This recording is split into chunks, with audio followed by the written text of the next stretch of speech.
Dans cette nouvelle vidéo de cette formation de langage Python sur la partie des structures de données et plus précisément sur la partie des ensembles, ici est en anglais. Donc après avoir vu dans la vidéo précédente qu'est-ce qu'un ensemble, comment créer un ensemble et aussi l'accès à un ensemble, dans cette vidéo nous allons travailler sur les fonctions et les méthodes qu'on peut appliquer sur un ensemble. Alors pour résumer l'ensemble des fonctions et des méthodes, donc on a les fonctions de création, d'ajout, de suppression, des opérations et aussi de duplication des données. On va commencer avec notre première fonction qu'on a vue déjà dans la vidéo précédente, la fonction set. Alors cette fonction-là, tout simplement, c'est une fonction qui permet de créer un ensemble des éléments. Alors, comment on peut l'utiliser? On peut l'utiliser avec deux méthodes différentes. Alors, la première méthode, c'est directement set entre deux parenthèses deux fois. Donc, je note encore une fois deux fois. Donc, sinon, vous aurez une erreur. Et après, donc là, vous mettez les éléments de l'ensemble. La deuxième méthode, c'est avec la fonction range. Ça permet de créer une liste logique. Donc, par exemple, la valeur de départ 1, la valeur finale 10 et un pas de 1. Ça permettra de créer, par exemple, un ensemble avec 1, 2, 3 jusqu'à 10. Voilà, donc ça, c'est la deuxième méthode de l'utilisation de la fonction set. Alors, je vous donne un exemple, comme ça vous allez comprendre. Alors, donc, on suppose qu'on doit créer un ensemble contenant le nom, le prénom, l'année de naissance d'une personne. Alors, comment on peut le créer? On peut le créer de la manière suivante avec la fonction set. C'est entre deux parenthèses, deux autres parenthèses. Après, donc, vous mettez là les éléments NSRAD et après 2000. Après, donc, la deuxième méthode, on suppose qu'on doit créer un ensemble d'un nombre impair cette fois-là. Donc, les 50 nombres impairs. Donc, c'est très facile à mettre. Donc là, le nom de la fonction set, donc ça c'est le nom de l'ensemble. Après, entre deux parenthèses range. Et là, ça c'est la valeur de départ, c'est 1. Puisqu'on doit avoir 50 nombres, on doit aller de 1 jusqu'à 101. Donc comme ça, vous allez avoir 50 éléments, 1, 3, 5, ainsi de suite. Bien sûr, il ne faut pas oublier de mettre un pas de 2. Voilà, donc ça c'est un exemple de l'utilisation de la fonction set. Je vais passer maintenant à la deuxième catégorie des fonctions. Ce sont les fonctions réservées à l'ajout, add et update. On va commencer avec la première fonction add. Alors, cette fonction-là permet tout simplement d'ajouter un élément à l'ensemble. Voilà, donc c'est très simple. Vous mettez le nom de l'ensemble. Ensuite, vous mettez la méthode. Alors, attention, donc lorsqu'on met point, donc le nom d'une variable point, et après vous mettez donc là le nom. Donc, normalement, ce nom-là est réservé pour une méthode. Si vous mettez directement le nom entre deux parenthèses, le nom d'une variable, là, donc le nom est réservé à une fonction. Donc, ça, c'est la différence qu'on a vue déjà entre une méthode et une fonction. Et là, vous mettez l'élément que vous voulez ajouter. Par exemple, là, je vous donne un exemple. On suppose qu'on a ces informations-là. On suppose qu'on doit ajouter, dans ce cas-là, France et Paris à l'ensemble. Alors, il suffit tout simplement de les ajouter avec add. Alors, attention, lorsqu'on met les deux instructions suivantes, les deux donc, éléments seront ajoutés d'une façon arbitraire, puisqu'on travaille avec l'ensemble. Donc, l'une des caractéristiques de l'ensemble, c'est qu'on ne respecte pas l'ordre des éléments. Donc, ils seront ajoutés aléatoirement quelque part dans l'ensemble. Voilà, donc ça, c'est la fonction add. Ensuite, on a la fonction update. On va voir la différence entre add et update, les deux utilisés pour l'ajout.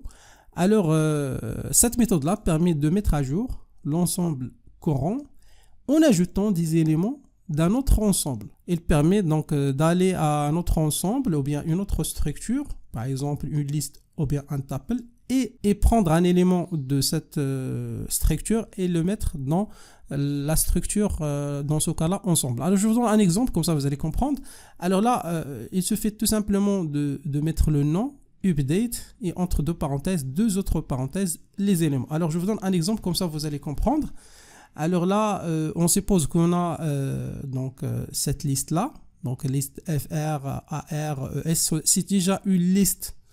Donc la structure, c'est déjà une liste. Donc on suppose que le nom, c'est L. Ok. Lorsqu'on a une liste, bien sûr, on a les indices. Donc 1, 2, ou bien 0, 1, 2. Après, là, on a FR, AR et ES. Alors là, cette fonction-là, il permet de faire quoi? Il permet d'ajouter les éléments de notre ensemble dans cet ensemble-là. Alors, comment on peut l'appliquer dans ce cas-là? Tout simplement, il suffit de mettre là, puisqu'on a une liste, il faut mettre info update, deux parenthèses, là on met deux crochets, puisque ça c'est une liste. Si on a par exemple un tuple, on va mettre les deux parenthèses par exemple, ok. Donc là vous mettez donc le nom de chacune de ces donc éléments fr, ar, es, donc ils seront ajoutés automatiquement à la fin de dans ce cas là dans l'ensemble. Alors je vous donne un autre exemple, ça permettra aussi d'ajouter des éléments à l'ensemble. Voilà, vous mettez update et là vous mettez, donc si vous voulez ajouter par exemple des éléments qui sont cette fois là sous la forme d'un set ou bien d'un ensemble, il suffit de mettre les deux accolades comme ça. Donc lorsqu'on met les deux crochets, ça permettra d'ajouter une liste. Les deux accolades permettra d'ajouter un ensemble. Lorsqu'on met les parenthèses, ça permettra d'ajouter des éléments d'un tuple par exemple. Voilà, donc ça c'est la deuxième méthode, update. Alors vous pouvez soit utiliser add ou bien update pour alimenter un ensemble. Ensuite, pour la suppression, donc on a plusieurs fonctions. On va commencer avec la première, remove. Alors comment on peut l'utiliser? On peut l'utiliser de la manière suivante. Donc ça permettra déjà de supprimer un élément dans l'ensemble s'il est présent, sinon une erreur s'affichera. Donc il faut faire attention, puisque si l'élément n'existe pas dans l'ensemble, donc il y aura une erreur qui sera affichée à l'écran. Alors je vous donne un exemple, comme ça vous allez comprendre. On suppose qu'on a l'ensemble suivant, donc 2000, France, Aradi, Paris, Anas, et nous souhaitons supprimer les éléments 2000 et FR dans l'ensemble info. Alors normalement, lorsqu'on met ces deux instructions, c'est OK pour info remove 2000 puisqu'on a déjà l'élément 2000. Sinon, pour FR, il y aura une erreur qui sera affichée à l'écran. Voilà, donc ça c'est la particularité de l'utilisation du remove, c'est de pouvoir afficher une erreur si l'élément n'existe pas dans l'ensemble. Voilà, donc par exemple, ça c'est le résultat. Après, plus bien sûr une erreur à l'écran. Après, je vais passer à la fonction suivante, c'est discard. Donc cette fonction discard, il permet de faire quoi? Il fonctionne déjà de la même manière que remove. La seule différence cette fois-là, c'est qu'il n'affiche pas d'erreur si l'élément spécifique n'existe pas. Si vous ne voulez pas d'afficher par exemple une erreur ou bien une erreur apparue par exemple dans votre écran lorsque vous êtes en train de supprimer des éléments d'un ensemble, même si l'élément n'existe pas dans l'ensemble, vous pouvez utiliser cette fonction. Il est utilisé de la même manière. C'est pas une fonction déjà, donc désolé, toujours c'est une méthode, donc le nom de l'ensemble, discard l'élément. Et voilà, donc ça c'est un exemple. On peut prendre donc l'ensemble suivant. On suppose qu'on va faire la même chose cette fois-là. On va supprimer France et FR. Donc France est présent dans l'ensemble. FR n'est pas présent. Donc normalement, si on utilise remove, il y aura une erreur. Si on utilise discard de la manière suivante, il n'y aura pas d'erreur, donc il n'y aura aucune chose à l'écran, par exemple lorsqu'on fait appel à cette instruction, la deuxième instruction. Voilà, donc ça c'est la différence entre discard et remove. Je vais passer maintenant à la fonction pop.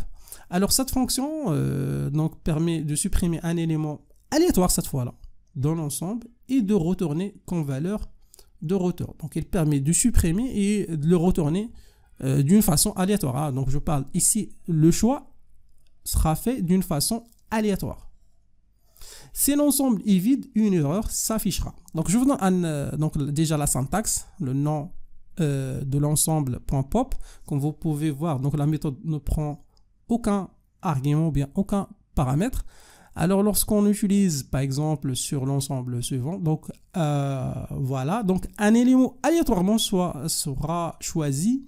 Voilà, par exemple, ici, Paris, peut-être Anas, peut-être Radi. Donc, et là, j'insiste sur une chose. Donc là, lorsqu'on fait appel à cette fonction-là, normalement, on peut même affecter le résultat à une variable. Par exemple, une variable X. Par exemple, dans ce cas-là, lorsque vous affichez print X, vous aurez à l'écran l'élément supprimé. Par exemple, là, l'élément supprimé à l'écran sera affiché, c'est Paris. Voilà, donc là il faut donc noter ça. Donc ça c'est la différence entre remove, discard et pop. Pop, le choix est fait d'une façon aléatoire. Par exemple, ici, lorsqu'on l'exécute sur cet ensemble, donc ça c'est le résultat final. Donc le choix de Paris est fait d'une façon aléatoire.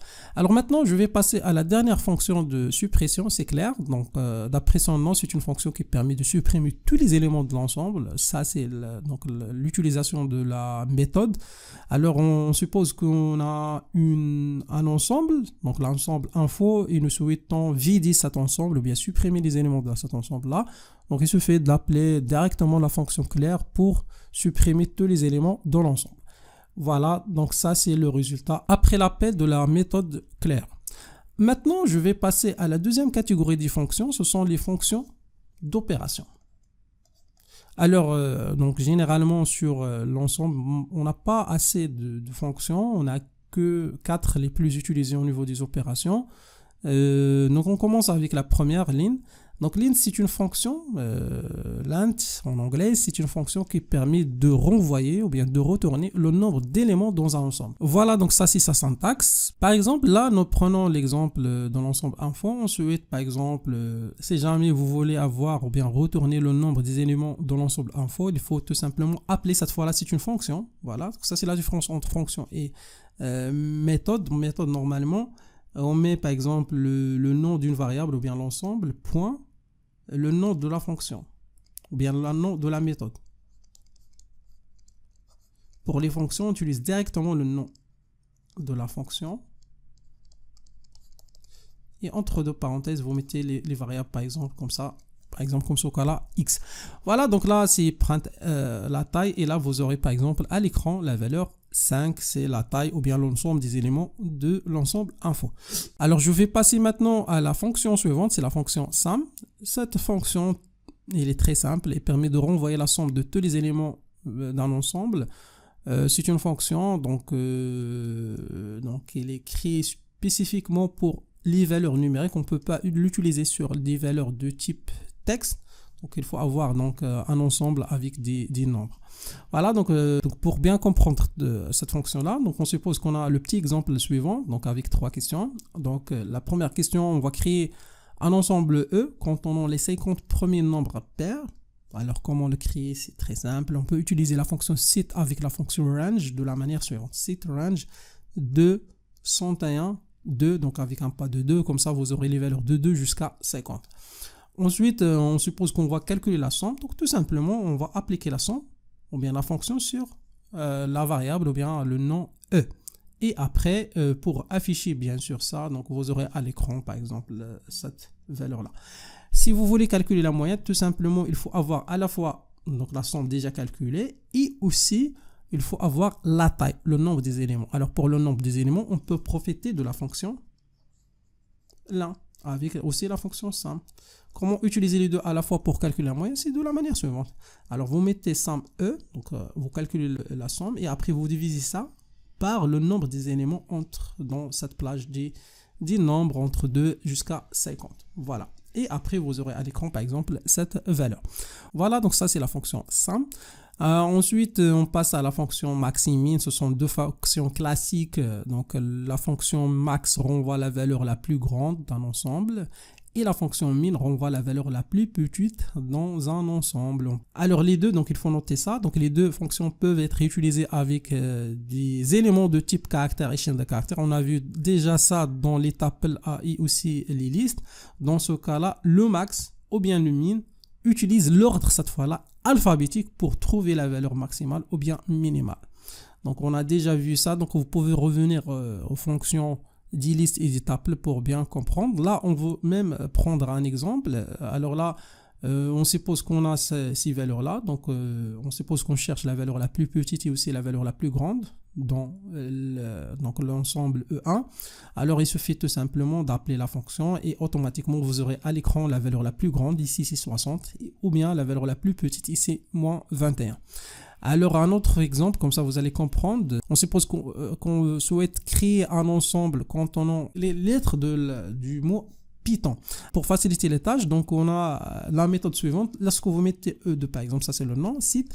Alors entre deux parenthèses et vous mettez une seule chaîne de caractères, automatiquement Python, ce qu'il va faire, il va prendre ce caractère, ou bien cette lettre, cette lettre, cette lettre, cette lettre, cette lettre, cette lettre, et il va séparer toutes les lettres, et il va mettre toutes les lettres comme des éléments d'un ensemble. L'ensemble ici, c'est E2, le nom de l'ensemble. Alors voilà, donc ça c'est le résultat après l'utilisation de cette instruction. Alors, lorsque vous appelez la fonction min ou bien max sur l'ensemble E2, donc là, il va utiliser, comme on a déjà dit, l'ordre alphabétique. Alors, l'ordre alphabétique ici, c'est pour max, c'est Y, donc la lettre, comme si on est en train de chercher la lettre située à la fin, donc dans tout l'ordre alphabétique des lettres.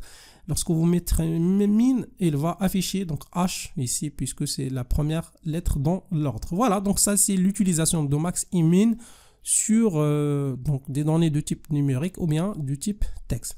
Maintenant, je vais passer à la dernière partie ou bien la dernière catégorie des fonctions de duplication, c'est-à-dire on peut l'utiliser pour créer des ensembles. On commence avec la fonction copie. Alors avant d'expliquer la fonction copie, je vous donne un petit problème qui sera posé peut-être donc lorsque vous êtes en train d'utiliser les ensembles. On suppose qu'on a créé un ensemble E1, après on a affecté le contenu de E1 à E2, après on est revenu à E1 et on a ajouté la valeur 6, après on a affiché E1 et E2. Alors normalement, ce que vous allez obtenir pour E1, c'est 1, 2, 5, 4, 6, puisqu'on a ajouté 6 à l'ensemble E1. Mais E2, normalement, on doit avoir uniquement les 4 valeurs initiales, c'est-à-dire 1, 2, 4, 5. 1, 2, 4, 5. Mais on a ici la valeur 6. Alors pourquoi on a cette valeur dans cet ensemble, même si on n'a pas ajouté 6 à l'ensemble E2? L'explication est la suivante. Donc là, on va revenir à la mémoire de l'ordinateur. Donc normalement, lorsqu'on déclare un ensemble, alors l'ensemble sera stocké dans la mémoire RAM de la RAM de la manière suivante. 1, 2, 5, 4. Alors, c'est comme si on a un pointeur qui pointe sur cet espace-là. Ensuite, lorsqu'on affecte E1 à E2, ce qui est normalement fait dans la mémoire de l'ordinateur, c'est qu'il y aura une autre variable, ici, c'est E2, qui va aussi pointer sur la même espace mémoire où les données sont stockées. Alors, lorsqu'on ajoute quelque chose, on supprime quelque chose, les deux auront les mêmes modifications, c'est-à-dire E1 et E2. Voilà, donc lorsqu'on ajoute 6, donc il sera ajouté pour les deux. E1 et E2. Et ça, c'est la raison pourquoi on a de ça. Alors, pour dépasser ce problème-là, on doit utiliser la fonction copie. Alors, la fonction copie, donc cette fonction, renvoie une copie dans l'ensemble spécifique. Alors, comment on peut l'utiliser? C'est de la manière suivante. Alors, vous prenez l'ensemble d'origine, l'ensemble où on a donc déjà les données. On va utiliser copie et on va affecter ça, tout ça vers E. Alors là, cette méthode est utile pour conserver, comme on a vu tout à l'heure, les éléments de l'ensemble d'origine avant de modifier l'ensemble. Alors là, je vais revenir, comme ça vous allez bien comprendre le rôle du copie. Alors on suppose que cette fois-là, on va utiliser donc l'ensemble d'origine initiale c'est E1. Après, au lieu d'avoir ou bien d'utiliser E2 reçoit directement E1, on va mettre E2 reçoit E1 point copie. Et après, on va ajouter à E1 l'élément 6. Alors, la réalité sur la mémoire de l'ordinateur, donc il y aura la création de l'ensemble E1. Lorsque vous mettez E2 reçoit E1.copie, donc un autre espace mémoire sera réservé et on va dupliquer tout ça, tout cet ensemble-là, copier donc tout cet ensemble-là vers cet espace mémoire. Maintenant, lorsqu'on modifie l'une des deux ensembles, cette opération n'affecte pas l'autre ensemble. Par exemple, là, lorsqu'on ajoute 6 à l'ensemble E1, donc le E2, donc toujours on a les mêmes éléments, donc il n'y aura pas de changement. Alors là, lorsqu'on essaie d'afficher E1 et E2, donc vous aurez les éléments suivants. Donc ça, c'est le rôle de la fonction copier, donc on utilise généralement pour la duplication. Après, nous passons maintenant à la dernière fonction, frozen set. Donc cette fonction-là, c'est une fonction un peu particulière puisqu'il permet de créer un ensemble. Cette fois-là, il faut faire attention aux non modifiables. C'est-à-dire quoi mon non modifiable? C'est-à-dire qu'on ne peut pas ni modifier ni supprimer les éléments dans cet ensemble après sa création. Alors, plus de détails, donc un ensemble non modifiable dispose donc de même fonction que de type set, mais les fonctions add, update, pop, remove, discard, éclair ne seront pas applicables sur cette fonction-là. Alors par exemple, pour créer donc un ensemble non modifiable, donc il faut tout simplement mettre la lettre, donc le nom de l'ensemble. Après frozen set, après vous mettez entre deux, il faut faire attention, deux parenthèses. Après vous mettez les éléments. Donc on peut remplacer les parenthèses par les accolades ou bien les crochets. Alors, un deuxième syntaxe de la fonction, lorsque vous le mettez de la manière suivante, donc par exemple là, c'est un autre ensemble, vous affectez donc ça à l'ensemble A, ça permettra de faire quoi? Il permettra de convertir B, donc B sera converti en un ensemble non modifiable, et après on peut aussi convertir des listes ou bien des tuples avec cette fonction, la fonction frozen set. Voilà, donc ça c'est la dernière fonction, c'est une fonction utilisée pour créer un ensemble non modifiable. C'est jamais un jour dans un exercice, dans une situation, lorsque vous êtes en train de programmer, vous souhaitez créer quelque chose qui ne dispose pas des opérations, vous voulez conserver les éléments pour ne pas ajouter ou bien supprimer des éléments, vous pouvez utiliser frozen set sur votre ensemble. Je suis arrivé maintenant à la fin de cette vidéo. On a vu donc toutes les fonctions et aussi les méthodes qu'on peut appliquer sur un ensemble. Dans la vidéo suivante, on va voir les opérations qu'on peut appliquer entre deux ou bien plusieurs ensembles.